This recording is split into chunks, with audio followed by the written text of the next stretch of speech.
And last but not least, we have a pretty this is a hilarious topic, because in a recent SEC filing, it has been reported that Vince McMahon has been listed as a part of the board for TKO, but he has been listed as a risk factor. Here is the following statement in regards to Vince McMahon. Mr. McMahon's membership on our board could expose us to negative publicity and or have other adverse financial and operational impacts on our business. His membership also may result in additional scrutiny or otherwise exacerbate the other risks described herein. Any of these outcomes could directly or indirectly have adverse financial and operational impacts on our business. It's a pretty heavy statement if this is coming from TKO in regards to Vince McMahon. I kind of wanted to know how you feel about this statement. Is Vince a risk? Is he a risk factor? And if so, why do you think that TKO wanted to buy WWE from him? Well, okay. Well, he didn't miss on a damn thing regarding Vince. Because Vince has always been, he's always been someone that's sus. Put it that way. Like no one ever has looked at Vince McMahon as being a saint. He has done a lot of things even before what came out Right. that qualified him as being like a real life villain. Mm-hmm. But he's a great businessman at the end of the day. Um, his age is catching up to him, and so are the skeletons in his closet, and that's why he is where he's at. But you could excuse a lot of things, but still move through with business plans because business is business. But when you have something as hefty as what just released with Vince, like that's just something where if you associate with yourself with that, it is bad business. Yeah. That unless you try to detach that person away from the company.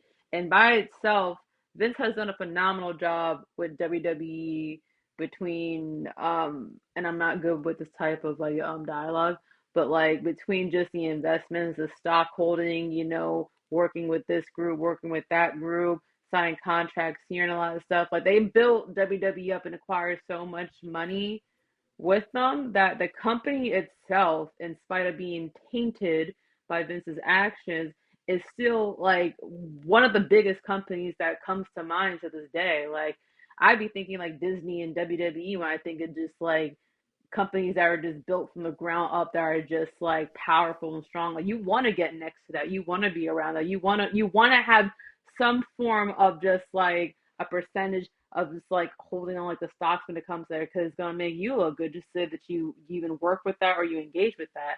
That being said, I think it's still smart to if you could just get him out the way, which I Yeah. think they've been trying to, and they've been somewhat successful getting Vince out the way. Of course, him being him, he's going to want to have some bit of control here and there, but you're slowly ushering him out the picture, and he knows he can't be as involved as he used to. Like, what's been done is done.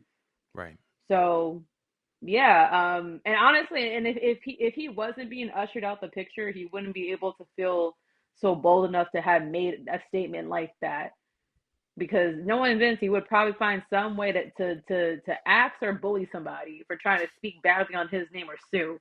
But he can't because his back is against the wall. He knows. He Right. knows. He can get away with it now. So yeah, I don't see anything wrong here.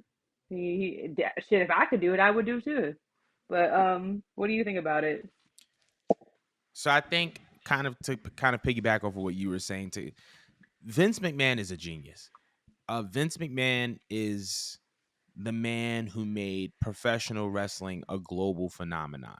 He took this thing that was popular in the States and he turned it into a worldwide brand. And he was able to polish wrestling so that it can be up there with a Disney or an NBA or an NFL as far as size, as far as creativity. The only thing that really rivals WWE is some of the top movies and TV shows ever. So to be able to be at the top of sports and entertainment for the better part of 40 years is a huge accomplishment. But as you said, As he gets older, his demons are catching up to him. His skulls are coming out of the closet. The skeletons are in his closet are starting to show themselves.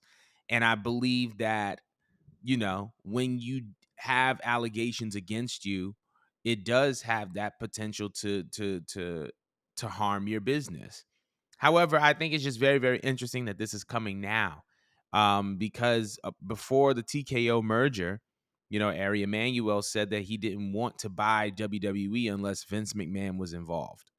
And so it leads me to believe, were you just not aware of the allegations against him prior to this? Or did you just butter him up so that you can acquire the company, so that when you acquire it and you assume majority ownership, you now can push Vince out? I believe it's the latter. I believe that if you acquire a $9 billion company and you know that it could be even greater, and you know that the only thing stopping it is the guy that holds all the power in the reins and is allowed to make a sale, you butter him up. You do, you speak well to him, you speak well of him, and then once you acquire a company, you do what you got to do to make sure that he's out the door.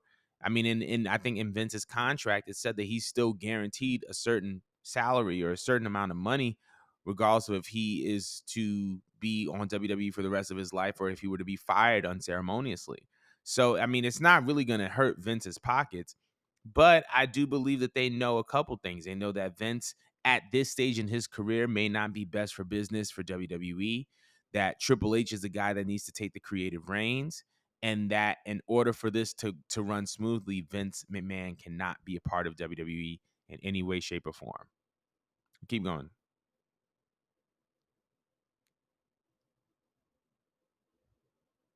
Can't hear you. My bad. I was saying, do you think that Vince has accepted that, or do you think that he's just falling for it and this is his Um, karma? I think he's falling for it. I think he's honestly falling for it. I think he fell for it. I think that he was over and done with wrestling when he initially retired, mostly because he just didn't want to be a part of the drama anymore. And he didn't want to, be part of that process of possibly being removed from his position. And so he just kind of said, I'll just see myself out. I think that when Ari Emanuel kind of approached him about a potential acquisition, I feel like there was a little bit of hospitality involved that led to Vince feeling a little bit more vulnerable and open minded to making some type of creative return to wrestling. And I think Mm, that's what allowed him to kind of slip into a space. And now I think he's just being pushed out. So mm, I think Vince fell for it. I definitely think that Vince fell for it. So damn. Karma's a bitch. that's a fact. But y'all let us know in the comments below how y'all feel about this whole Vince McMahon TKO saga.